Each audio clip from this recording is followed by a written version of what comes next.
Two teams left in the NBA playoffs for this year. It's coming down to the Oklahoma City Thunder and the Indiana Pacers going all for the Larry O'B Trophy.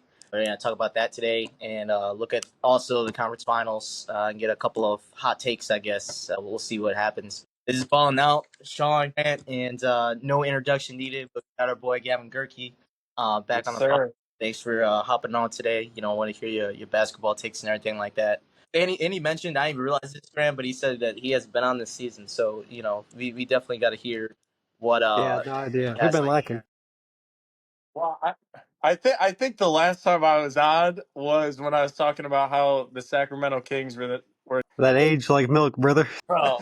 Man said the Kings, Mavericks, and the Timberwolves, and the Mavericks obviously went to the finals. The Kings fell off right after that. oh, bro, do not. I mean, listen, they still made the play-in. They still made the play-in. Okay, we're good. We're good over there in Sacramento. Zach LaVine. Jeez. Were you a Kings fan for this season, though? Yeah, I'm all about light the beam. So Okay. yeah, yeah. So big Sacramento Kings guy, Zach LaVine. Sabonis down low. Had him on my fantasy team. CT trash, yeah, because you just Yeah. set your line up, yeah. Did you have a Tyrese Halliburton Kings jersey? No, I should have, but I will say this. I was thinking about this yesterday or a few days ago. I was I was a big Tyrese Halliburton fan when he was in Sacramento. I knew he was going to be special. I just want to point that out there. I knew it. It was the same thing like how I knew Cam Ward was going to be special. I knew Tyrese Halliburton was going to be special too. And everybody thought his jump shot was whack, all that. Look at him now. Hey, I will give you the Cam Ward. You did say that man went, number one overall. We just got to see, if he can translate on the field, in the big stage. But I I can't remember the Tyrese Halliburton, but I'll give it to you since he was shipped to a different team and everything. But Kings just got to retain talent. They're trading everyone away. they can't retain talent because nobody wants to play for the Sacramento Kings. They've just been mediocre, bro. Man, They need I to don't know. relocate. They need to relocate out to Vegas. Yeah, get out to Vegas, Vegas bro. or something. Yeah, seriously. I don't know. But yeah, before we get into the playoffs coverage, what other thoughts or takeaways have you had? I don't know how much you've watched in the playoff of the season, but if you got any other hot takes or anything? Yeah, I think my hot take is that I don't see Ant winning a title in Minnesota. Mm. I think that that's pretty clear to me that it's going to require him leaving. I've never thought that he's been a great fit in Minnesota. I think he's a big market player. I could easily see him. Obviously, I don't know how it all shape up, but his personality and just how he operates, in my mind, I see him as in a big market like New York or LA or in Dallas, Houston, Heat, you name it, one of those kind of teams. And yeah, I don't see it getting done in Minnesota. Mm. See, I would agree with that to a certain point, unless the Timberwolves got rid of Rudy Gobert. Rudy Gobert is single-handedly, I think, just slowing him down in that aspect. He just clogs up the paint way too much. Like say if Cat was still there, like this exact same situation, like nowadays Cat with Ant. Mm-hmm. I'm not saying they're gonna win it all, but I think that team goes further than they do this year. I think they Yeah. do. I think they do much better. So I could see that. As far as I think personally, I think he gives off the total he's a Chicago Bull at heart. If the Bulls are actually ever good, dude, he needs to switch over to number 23 and go to Chicago. I'm telling you, bro, that would be cold. That would be That would cold. be a good fit. I like that. That would go great. The Bulls also just need to build talent up too. I mean, they're the same way as Sacramento right now, though. They got, which is crazy because they're a big market team. They just got nobody that wants to play for the Bulls. Nobody. Yeah, I think the last big name that wanted to play for the Bulls was Dwayne Wade when he was on the downfall for that one season. So, yeah, no, I don't know. That's interesting you say that, though, Gav, because there's been rumors about Kevin Durant, possibly going to Minnesota. You think I don't know how it would all work. Probably they'd most likely have to get Rudy out of there. Yeah. But could that team possibly could a KD Ant type of duo you think win a champ? No. No, I think that any team, now this might be a hot take too, but as a Pistons fan, I see the rumors, people are like, oh, Pistons, should go after KD and whatever. It could just be Detroit sports. pages or whatever kind of promoting that idea, but every time I see a KD trade rumor, I'm like, don't do it. He's not worth the capital it's going to take to give up for, a year or two of what? Like good basketball? Like I just don't think I think KD is too many problems nowadays. He's not worth the production um at this point in his career. And like you see it in Phoenix. It's like on paper, Devin Booker, Kevin Durant team, like though I don't know. I just think it does more harm than good going and getting some guy like a big name like that that's aging like Kevin Durant. I feel that because I feel the same way. Like because San Antonio, for example, like they've linked him a couple times. I've seen stuff. I'm like, I wouldn't do it. You're gonna get 1 or 2 more years, like you said. He's not gonna play the whole season, so you're gonna get 50, 60 games. It's a pure bucket, but like it take you further than the second round of the playoffs. You know, anything like that. So, nah, if I'm the Spurs, like I wouldn't do that. And yeah, obviously he's gonna make your team better, but like you capital do you have to give up, in order for you to be maybe top 4 for the next 2 years?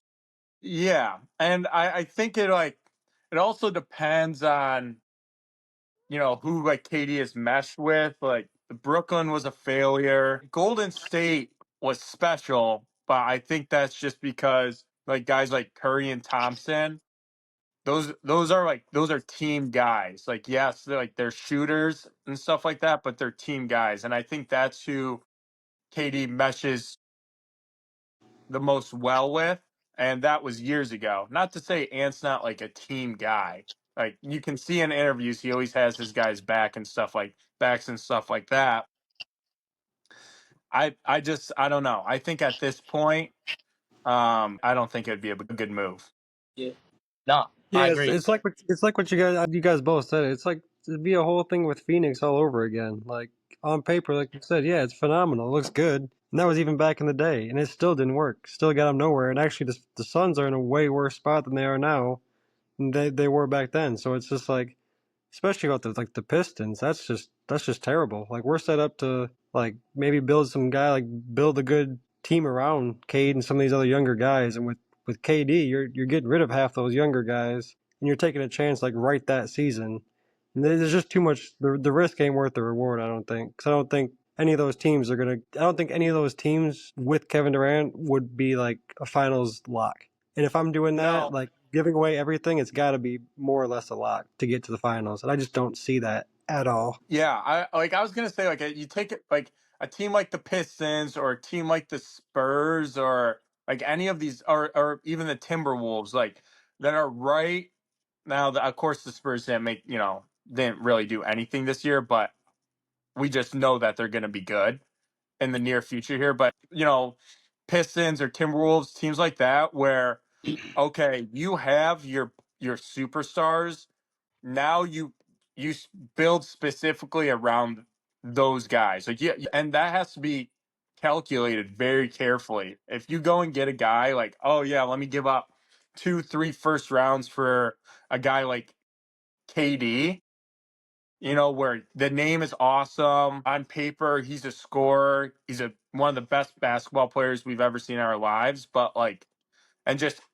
put him in a system and expect okay, yeah, this is going to elevate us is not the way to go about it. And you saw it in Phoenix where they go, let's just get two massive names to put around D Book, and it's got to work out, right?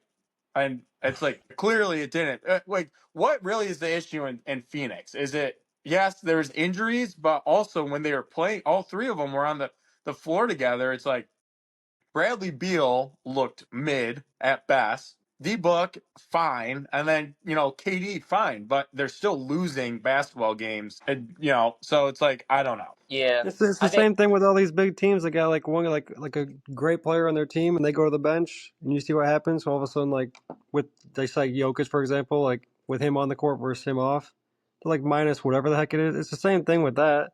Like you get all these great dudes, you get these two big name guys, right? You get all this, and if they're not playing like these superstar level basketball, like your bench is just going to be cooked come playoff time. Like it doesn't matter. Like we all know regular season NBA versus playoffs is literally night and day. Like, it just doesn't matter from that point of view. So it's like if you don't have a team around, even like one or two good guys, you're just not going to go far. The bench is going to destroy you, and we've seen it happen with multiple teams. Mm-hmm. Yeah, I got a question, y'all. As we're talking about the big names and stuff like that, Gavin wanted to ask you about the Pistons, so I'm gonna kind of tie this in here.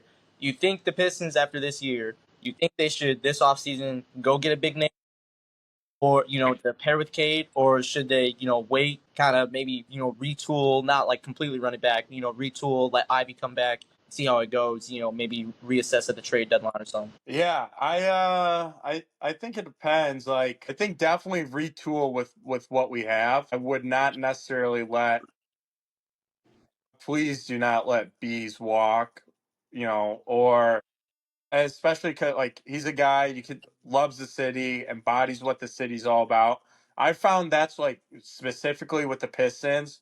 If you get guys with that mentality where they embrace the city and embrace the culture, then that's what has made Detroit sports successful for the most part. Like, I not related the Tigers.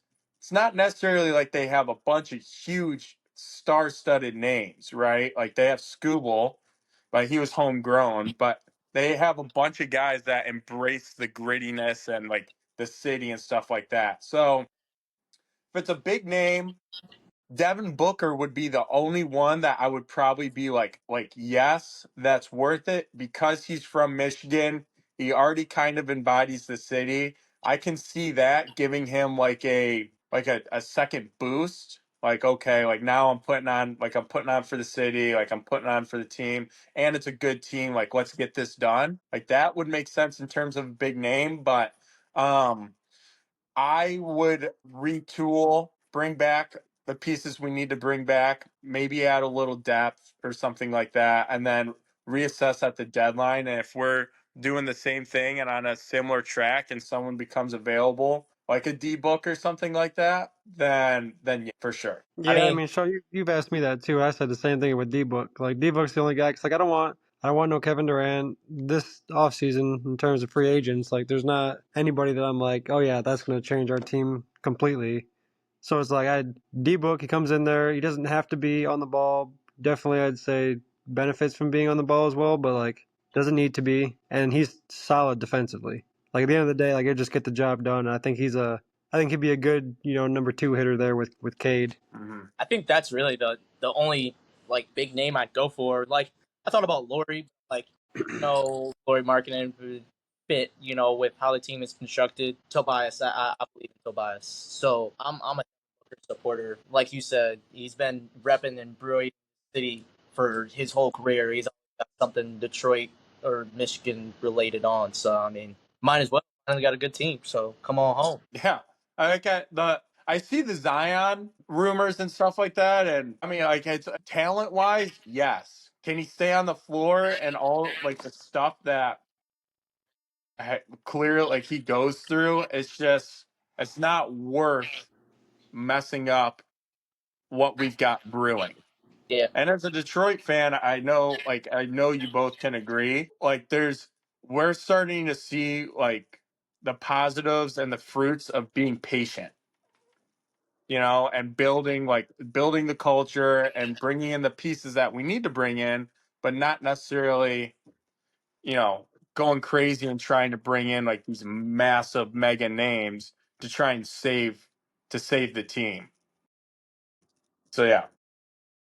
I mean, the East is wide open next year too, so it could come down to it really. Like, you know, maybe it's a mid player that we could kind of bring to our team, add to the culture or whatever. I think they had a great season. Obviously, big turn last year, so I'm excited to see where they can kind of grow.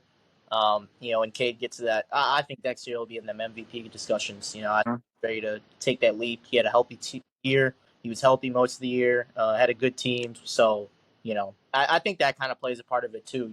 You're a superstar. You want certain guys to stay. Or if you're kind of looking at another guy to I think that kind of has a little bit something to do with it too. So we'll see. We'll see. I like Troy's not Troy. Trajan. I like what he's gonna do. So Yeah, I mean, I'll use a quick gambling reference because y'all know me. I mean, we showing a 20 right now versus an 8. We got to hold. We got to hold in that shit. So I think at the end of the day, if we get beat by a 21, it is what it is. Like we're doing our thing. We got a good hand right now. Like I don't think we need to make any major changes, but like obviously you can always get one step better. That's just life though. So I wouldn't make No. any like rash decisions right now though. No. And the last thing I'll say is that team without Jaden Ivey against the Knicks, who were in the Eastern Conference Finals, okay, like we can't blame it on the refs, obviously, but we were, it feels like one shot away, one possession away every single game. Mm-hmm. Where like that, we could have easily swept them, yeah, Mm-hmm. or 1-4-1.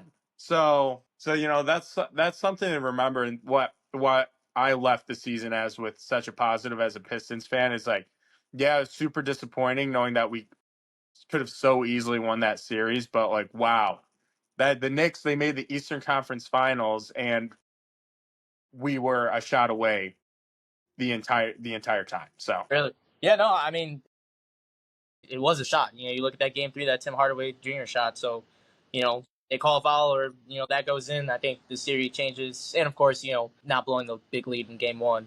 If that didn't happen, I think a couple of yeah, other. and Game 6, Yeah, right? yeah, no, for real. Yeah, we'll see though. I'm excited for him next year. But yeah, so we gotta wait a year, but pivot back to the Eastern Conference Finals, Western Conference Finals. So like you said, Pacers they beat the Knicks in 6 games. Pascal Siakam, was going crazy. Tyrese Halliburton did his thing. Thomas Bryant was the hero of Game 6. But what are you guys' thoughts about how that Eastern Conference Finals went down? Yeah, I mean, at the end of the day, like Pacers just look good. Like they just like anytime the Knicks did anything well, Pacers had an answer. Kind of like what happened against like Pistons versus Knicks in the sense that like if like the Knicks did something, we go on that run. We just like couldn't close out games. And, like that's exactly what the Pacers did though. Like they were just because every single game was close. I mean, if you were looking at like the point differential between those 6 games, I don't even know if it's really double digits. Like it's insane how close it actually was. So Pacers just handled business. I mean, Pascal Siakam obviously did his thing. Very, very, very efficient from the floor. And obviously with Tyrese just doing what he did down, the clutch stretch of things, like that team's good. Team's really good, and they got something to look forward to. For the next coming years there. I think they got something building in Indiana. The Knicks, I mean, just give a quick hot take with the Knicks. Shout out my boy Zach Smith. Poor guy's probably going through it, but like, I really don't think the Knicks need to make any changes. I really don't. I think there's something about losing like this, and you come back the next year, and we were just talking about it with the Pistons. Like kind of like just team camaraderie and like being built for Detroit type of thing. I think the Knicks kind of have that same thing going on right now. They just gotta get just kind of everyone on the same page, if you will. And I think they run it back. And I mean, they like if very, very, very early season, like Eastern Conference winners, I'd maybe sprinkle some coin on them. I'm not kidding. I mean, they're solid. I don't think they're far off at all, really. Hmm. They're a good team. I think Jalen Brunson's just going to learn from this. Obviously, Cat was pretty. I mean, I would say fairly good this off season or this postseason, excuse me. And so yeah, I really don't think they need to make any major changes. Which I don't know if they will or not. We'll see, but I don't think that they're far off. That's just kind of maybe a hot take, maybe not, but that's my 2 cents. Yeah, I don't think the Pacers are the best team in the East by any means, No. but they're playing the best basketball right now. They're the most motivated. They were the most collected team in the East. I mean, you saw it with Halliburton and just kind of how they played down the stretch all throughout these playoffs, but especially in that series with the Knicks. But yeah, I agree with you, Grant. I think probably the Knicks are the best team in the East if we're taking into account Jason Tatum's injury and stuff like that, and how the Celtics are put together right now in the coming future. But I think that Pacers were no one's pick. If you took the Pacers before the playoffs started, you're getting laughed at, right? It's like, okay, like, yeah, first round, second round exit. They're a good team. They're gonna make the playoffs every year, but their best player is Tyrese Halliburton. I think that he has truly put the league on notice, and I think he took the overrated personally, and he's putting his money where his mouth was, and it was an exciting series, and it's cool. I like how the Pacers have made the finals. It's cool to see something different. I would not have wanted to see the Celtics again, and I guess the Knicks, sure, but what the Knicks have already, they have their history. So yeah, I like how the East turned out, and in the West, I mean, we all knew. Yeah, I mean, we can pivot over to the West. OKC destroyed in 5 games. Minnesota. I mean, really, Minnesota, they had that one game where they blew OKC out the water in game 3. And after that, it was wraps. I thought they could have done something after that game. Like, for real, Gav, I was with you. I thought that they could have, kind of gotten it together. I thought that game 3 big win, okay, was going to go into game 4. It looks like it did, but, I mean, Julius ran up and he just didn't have that magnet ball anymore. I don't know. And then I just think it's so ironic. And I want you guys' thoughts on this, that like Rudy Gobert, multiple defensive player of the year, but like you can't even be on the court in clutch time. Like that doesn't even make any sense.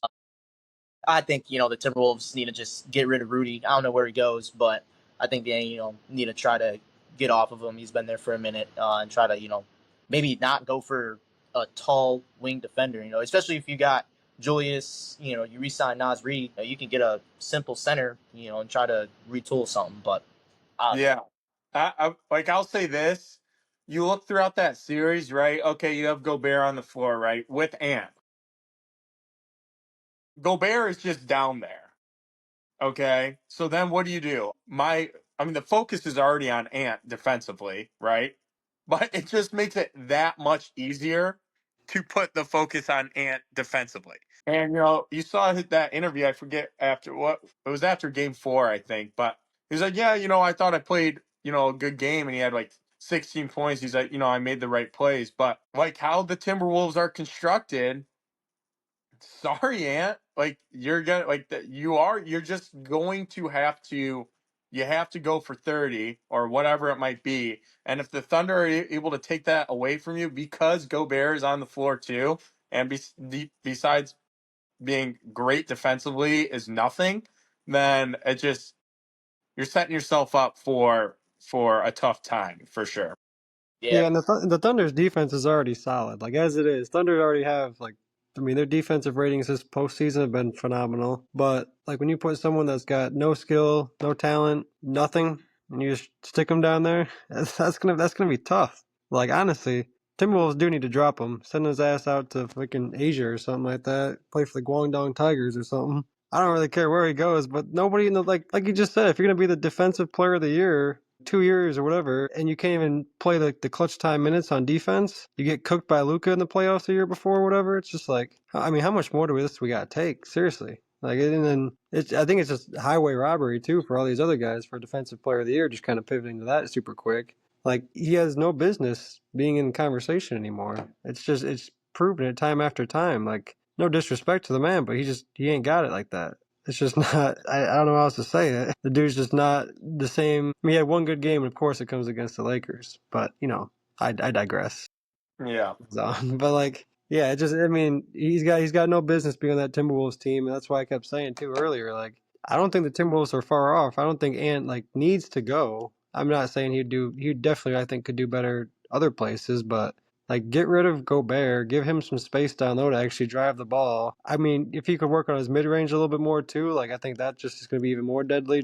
I should just say shooting in general, but like, you need to get Gobert out of there, give him some space to actually work with. Julius Randle needs to hit some shots. If not, it's just like, Thunder took advantage of that every single time, and of course, the one time I bet on the Thunder to win, they get blown out by 40. Yeah. like you said, like Grant, like OKC defensive rating like has been the best. I mean, not even this postseason, but like the whole season. Real, like they've been the best defensive team, but it was just like their goal was to make the others beat them. So like Julius Randle like wasn't really having that good series. Dante DiVincenzo showed up for those 2 games, but I mean at that point it was basically over. Nikhil Alexander Walker, I can't remember if it was game 4, but whatever game it was, he was going great. But and then Nas Reed, he'd have his moments or everything, but it's just like Mike Conley's old. so you're not going to get much out of him. You know, Jaden Nope. Daniels. It was Game 5. Man shot 6 shots from the same corner and missed all. So it's like, you can't depend on him for scoring. So I think they need to go for two things off season. One, get rid of Rudy, and two, try to get like another scorer. Yeah. They have the pieces on the bench. If you want to move Mike Conley to the bench to start Rob Dillingham, who's maybe probably going to be really good. I think he's going to be really good. So I think they're not far off. They've made it 2 years in a row. It's going to be hard for them to make it again next year. But we've seen what Ant can do. And I know a lot of people were saying like it was a little too premature to put him in those conversations. I think he's still like that guy and whatever. But I see kind of Minnesota. Yeah, they had injuries during the season and whatnot. I kind of see them as like the Western Conference Miami Heat. Like they play hard in the regular season. They take the season seriously. Ant might not always go crazy as their best player, and then when the playoffs come, it's a completely different level. And I think if you're gonna have that play at a completely different level in the playoffs, it has to be the entire team. It can't just be one player. So Yeah, like in order to get so there's two things here. Like in order to get past the Thunder, who I'm just gonna come out and say it, I think we are approaching an era with them where they could. Now this is a very premature take, but if they go on to win the finals, we could be looking at like a Golden State kind of run in the West by them, just with how they're built and how they still, it feels like, have 1,000 draft picks. But in order for a team like Minnesota to get past them, a 38-year-old Mike Conley ain't going to do it. Memphis Grizzlies, Mike Conley back in whatever 2014, 2015, sure, no doubt. Like you're gonna have to go and get like a true scoring guard or something to put by Ant. Mike Conley, he's that vet. It's impressive what he's been able to do still, being the age he is. But like, and it's just not going to cut it to get past a MVP. Shea and Thunder team. Like Jalen Williams. I mean, the whole Chet is only going to get better. yeah. And same with like these guys are not like they're to get people on that team are not even at their peak. They're so young and they're this good already. It's like who's gonna beat them in the West? Yeah. It's only really, you said it. I mean, they haven't even reached their peak. The only two people on the team that probably have are Caruso and Lou Dort. Like, Hartenstein, he's improved every year, and that was a big signing. Shea, like, I think he's just getting started, even though he's been scoring like this. He's just getting started. And, like you said, Jalen Williams and Chet, like, dude, this is their third year in the league. They're going to the like, dude, they have so much potential. I think the only thing that worries about your take, like them being a Golden State dynasty, is the new like CBA and how the contracts are gonna work and stuff like that. Because this was the whole thing like back in 2012 when Sam Presti didn't want to pay James Harden, and then he ended up trading him because he ended up paying Serge Ibaka instead. So, I could see it something like that. At the same time, like, yeah, I could definitely see like them winning it. Possibly. I wouldn't be surprised after the finals ends this year that they'd be the favorites again. Because I mean, I'm just gonna say it. I think OKC beats the Pacers this year, but I would not be surprised if they are favored to repeat it next year. Because, like I said, the East is gonna be terrible. The Celtics are basically out of it for next year. And your best team is the Knicks. Are the Knicks going to beat the Pacers? They can't even beat them. So I'm not worried about. The West is crazy, but it's like, okay, Dallas, Lakers, like all the other teams, like they're getting older. The only young team is Houston Rockets and the San Antonio Spurs. And I think right now OKC blows both those teams out of the water. It's like not even a series. Yeah.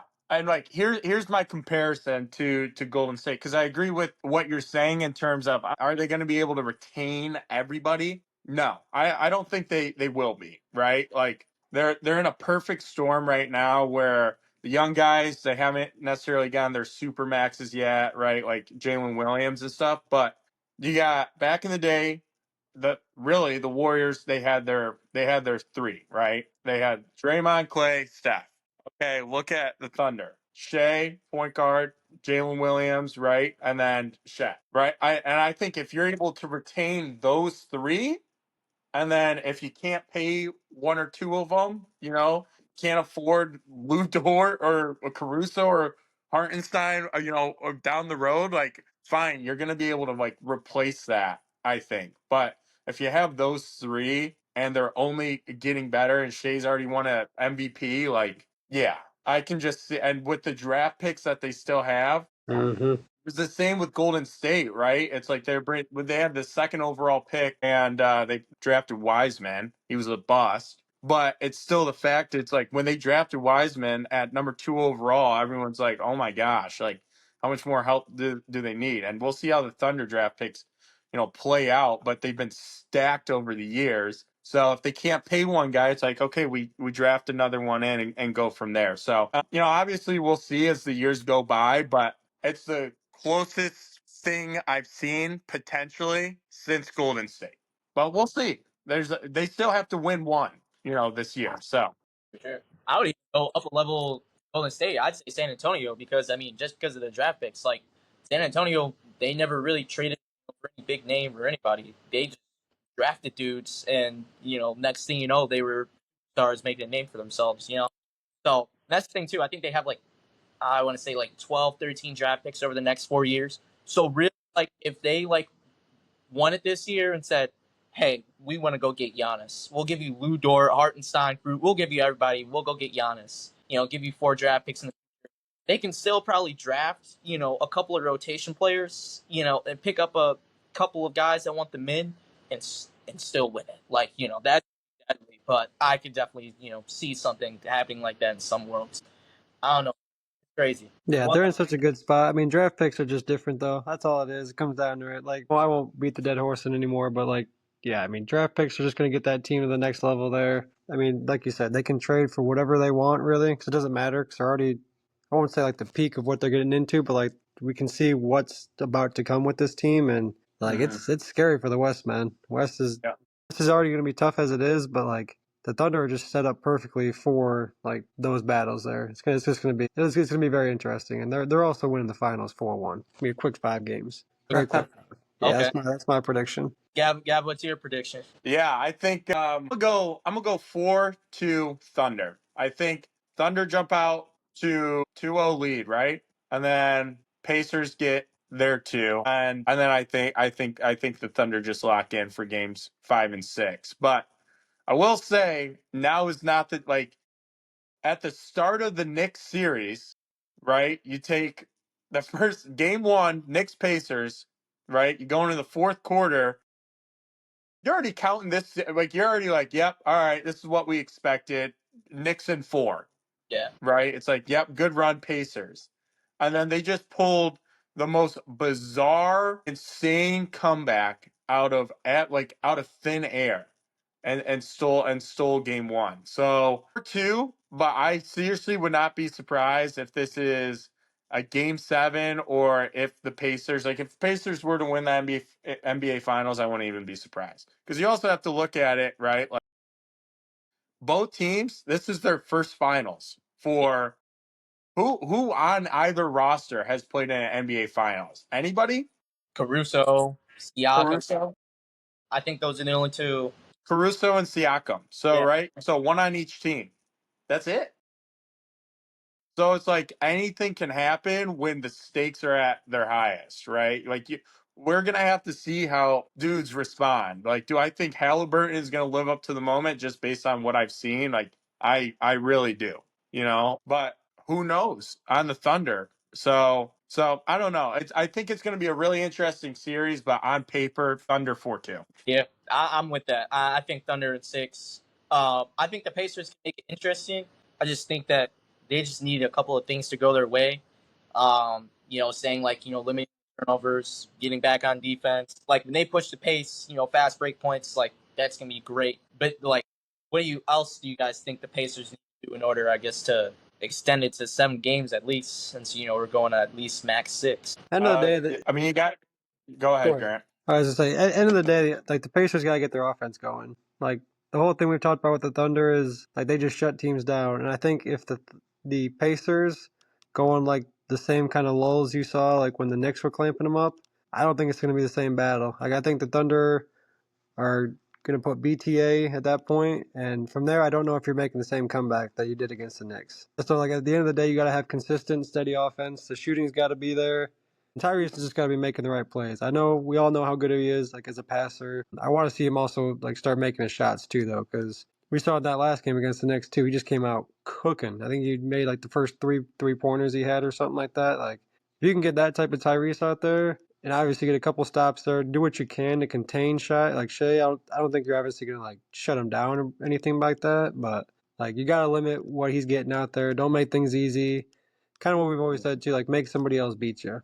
Like if you can kind of get the ball out of his hands, I know the Thunder are just good as a whole, so it's gonna be tough. But like, don't let Shea go out there and drop 40 on you. Just that's the name of the game there. And I think if they can do that, get consistent offense throughout the game. I mean, I don't know if they're gonna win it by any means, but like I think they'll be able to stay in it and have some good competitive games. Yeah, I was gonna say, in a sense, like don't let the Thunder and don't let Shea slow the game down with him getting to the line and stuff. Like you can't let him slow the game down. You can't let you get into the lull where you're just kind of throwing up shots and stuff like that and letting the Thunder play at their own pace. You just can't allow that. That's when they strike. You know, Shea gets to the line 3-4 times and it's like, okay, all of a sudden like you're down 10, right? So I think that's part of it. And then at the same time, you have to match their intensity on defense. Like if they're gonna have any shot at this, they're going to have to match the intensity on defense because we know the Thunder are gonna be locking up. So it's like you have to go tit for tat there. But I would say those are my two big things for the Pacers if they want a shot at it. Yeah, for sure. Game one is definitely going to be important, because like you said, the Pacers had, I think, two comebacks. Game one, they had it against the Cavs and then against the Knicks. Who knows? I think, game one will definitely be watched. I don't know what everybody's saying, but I think, it's going to be a good final.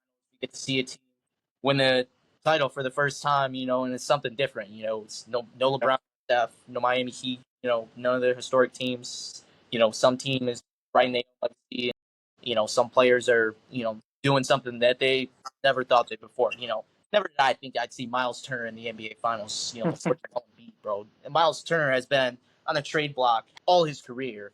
Yeah. Every February, it's rumors, he could be traded. So, to see him, happy, to see him, do his thing over there and, Yeah. like that. So that's I, fun. yeah, I was gonna say, like, I think what this finals also kind of shows is, in a sense, like the old guard is truly kind of dead. Like the KD and LeBron and like those type of like that James. I'm sorry, but like the James Harden, like I don't know, like it just feels like when you have a Pacers Thunder Finals led by Tyrese Halliburton and Shea Gilgeous-Alexander, like, and Anthony Edwards was in the Western Conference Finals, right? And like, yeah, like Jalen Brunson, like those are the guys going, and there's no KDs or LeBrons to be seen anywhere. They got bounced long ago. Like Yeah. it just kind of like quality truly, I think, has set in that their time is up. Like it's just a new era. It's not our childhood era anymore. So I think it's exciting, honestly. But Yeah. No, I agree. I think, yeah, we are in a new era now where it's like, the old heads got to go ahead and pass it down. They got to become OGs now. Yeah, they might be able to do something in the league, during the regular season, first, second round, finals, then in the finals, because that's a grind and it hits on your body. Those dudes are a lot older, and yeah, the younger guys, I think they'll be able to give it up. Because I mean, you had Shea, Tyrese this year. Last year, you had Luka, Jason Tatum. The year before that, I mean, say Jimmy Butler, but you had Jokic. It's like we've seen something a little bit different these last 3 years, in the finals. And I think the league is starting to go that route. And I think super teams are dead too. So anybody yeah, wants to try that one last time? I think that's pretty much dead. So I don't think that's gonna happen. I think it's, like the Pacers say, it's teamwork. A lot of yeah, just guys and teamwork. Before we wrap it up, the draft, is coming up. Free agencies. trades, things like that. I just want to get your hottest, basically. Where do you think someone is going to end up? Had the trade rumors of KD, Giannis, things like that. It could be anybody, but I just want to get your thoughts. Who do you think is going to go somewhere and leave? It don't even have to be true. It could be a complete hypothetical. I think I feel like I already heard this rumor somewhere. I think Jay Williams said it, but I would not be surprised if Nico Harrison trades that first overall pick. I really would not be surprised. I mean, we've seen that he's willing to do just about anything. I mean, genuinely, like, what's the better move? Yeah, I think Cooper Flag is going to be a perennial All Star. Yeah, for sure. But with how old is Kyrie now? 33? Yeah, he's like 30. I feel like might be 35. Yeah, it might be pushing 35, but he's up there. Yeah. Yeah, him, KD, like, all right, you want to take in a Cooper Flag who's he's going to be great, but you got to do something. Nico Harrison is about to win now. So it's like you go and get like an absolute haul, and you can probably go get like a borderline all-star and still stay in the top, at least in the lottery. I think you trade back to the lottery and you go get like a really good like player, all-star, maybe borderline all-star. I'd say that and a first-round pick and for that first overall pick. I wouldn't be surprised if Nico Harrison is at least listening to stuff on phone calls that night. And real quick before I let you go, Grant. Thinking about that, I thought about Philly. They got the third pick. They give him PG. I mean, you put PG, AD. Kyrie comes back after his injury. And that kind of gives Philly, time to retest. Like, we got Cooper. Okay, one more year. If you're not good, then we're shipping you out. That. So because the Sixers cool anyways, like they're cooked. So I don't know what they do in the draft, whether it's Harper or Bailey. I honestly don't know what they do. So yeah, that was just my. If Nico traded Cooper Flag for PG-13, he would not be alive anymore, and I mean that so respectfully. He would be ran out of the United States of America for sure. There's no place he would be safe if that would have happened. Just a heads up. um, that's insane. But anyway, I would just something I'd love to see because again we talked about the West being good, and we talked about this Thunder team kind of starting to potentially build up like a major dynasty. I want to see Giannis go to the Spurs so bad.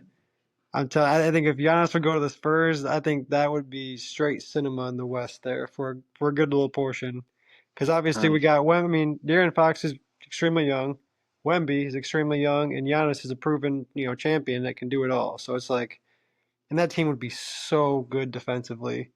The only thing with that is I just don't know who they give up. Obviously, Spurs got something good building right now, so it's like can't just throw all that away. But if you can get the right price for Giannis, that is a no-brainer for me, and I would actually love to see it. I think that'd be awesome. If they are entertaining those talks, I'd do anything except for Stephon Castle. Anybody else on my team is available. Obviously Wemby, but everybody else is available except for Stephon Castle. I'm keeping Stephon Castle. I'd say get rid of De'Aaron Fox. If we're doing it for Giannis, because I mean, Giannis is still young, but you probably got maybe 2-3 more years of like him being like prime Giannis. Wemby hasn't even entered that, and you keep Stephon Castle, who is just touching the surface. I think That team, that team would be ridiculous. Stephon Castle, Giannis, De'Aaron Fox, and Wemby. and Wemby. That would be insane, dude. I mean, they would just be so good defensively. It would be so good defensively. It wouldn't even be fair. Man. Yeah, I think real quick, my other quick draft take. Just get the hell out of here. Kenny Wolf going top 10. Baby Jokic out of Michigan, out of the University of Michigan, and most definitely above potential, I heard he's slipping, lottery pick, Jace Richardson, due to his height. I didn't know he was 5'11", so. He's not 5'11". Or He's 6. He's tiny. 6'1". First off, I just want okay. This is about to get into a whole debate here now. I just want everyone to know in basketball, you do realize that you play basketball with your shoes on. So regardless if Jace Richardson is 6 foot with no shoes on, they play the game with shoes on. He'll be just fine. He's got the wingspan to prove it. Solid defensively. I think he'd be a good backup point guard in Minnesota. When Interesting. have you ever seen a 6'2" guard go top 10 or wherever he's projected? Top He's not 15. projected. He's not projected top. Yeah, say top 15. I bet he probably slips a little bit to like 17. But I don't see him going higher than 20. Someone's gonna take Baby Jokic. Yeah, like 25. 10 pick. I say he's lottery, so like he'll be like that 10-15 range. But Mm-hmm. like yeah, I hate to say it, I think that Danny Wolf does get drafted over Chase just because like No teams, defense, like, Danny. Yes. I No mean defense, Danny. no defense. I mean because of his height, that some team is gonna go get him and be like, hey, we can make I don't know who it would be, but I could see Washington doing stupid like that. I could definitely see the Wizards or the Hornets doing something like that. Yeah, just fix his turnovers. Yeah. Defense is very fixable. Yeah. And you're good. Only thing is he's on the older side, so it's like generally like when you get to that age where he's at, players tend to fall. They can be good, but just because of age, they tend to fall late first round, early second round. So Dude, that is what I dislike that about the NBA is if a kid is 18, 19 years old, it's like, yeah, like okay, potential and stuff like that. But it's like and you're taking that over like if you're 21 or something like that, you're old. You're dropping. No matter how like good you are. Like don't connect or whatever. facts. Like if he was 18, bro, where's he and he just had that season at Tennessee or something like that, like where's he going? Top 5 for sure. Top 5. Top 10, but than what he was for Yeah. sure. Yeah. But all of a sudden just he's 22 or however old he was. It's like, yeah, you're dropping. So Yeah. It is weird, just in it. I guess it's just because like I guess I don't really get it. Rookies, if you think about it, like some players when they're 23, you come in the league when you're 18, 23 is basically like, all right, that's kind of like your prime, right? But like that's when, you're supposed to like lock in, top 10 under 25 or whatnot. Teams thinking about, making trading for you, becoming a franchise player. So I guess like, coming into the league like a rookie, older, it's a little bit different, harder, I guess, per se. But like at the same time, like, okay, if you're gonna do that for 18-year-old, you're gonna draft this 18-year-old and be like, all right, he's our player, and you're gonna build around him.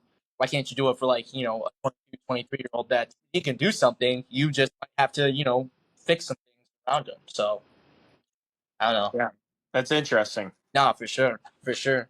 Yeah. So yeah, that's all we got. Gavin, appreciate you hopping on the show today, man. We'll have to during the finals coverage, all season coverage for sure. Thursday, yes, Thursday is one of the NBA finals. So we'll see what happens, and we'll get back to you guys then. But until then, we'll catch you guys.